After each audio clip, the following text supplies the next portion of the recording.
আমরা এই মুহূর্তে রয়েছি বরানগরের কুটিঘাট এলাকায় এবং সেখানে আমরা দেখতে পাচ্ছি যে গঙ্গা থেকে বালি এনে এখানে জড়ো করে রাখা হচ্ছে এবং সেই বালি নিয়ে আসা হচ্ছে। গঙ্গা থেকে বালি আনা হয়েছে এবং এই মুহূর্তে বালি নৌকায় রয়েছে এবং নৌকা থেকে বালি মাথায় করে নিয়ে যাচ্ছেন শ্রমিকরা।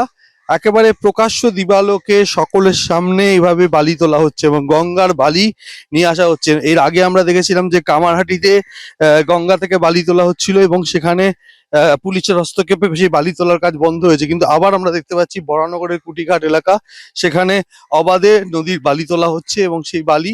দিনে কতগুলো নৌকা আছে? দুটো নৌকা।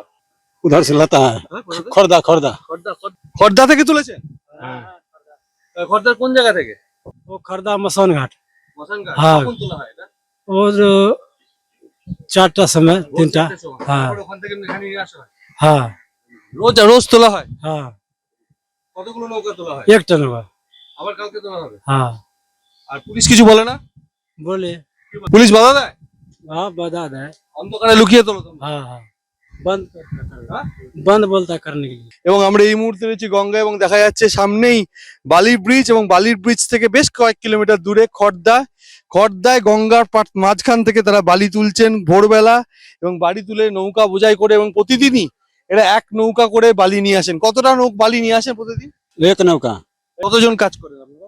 9 जन मशीन नहीं মেশিন নেই, मशीन नहीं হাতেই তোলে। हाँ নৌকা বোঝাই বালি রয়েছে এবং সেই বালি এখান থেকে তুলে নিয়ে নদীর পাড়ে রাখা হচ্ছে। তার পাশাপাশি আরো একটা নৌকা তৈরি রয়েছে বালি বোঝাই।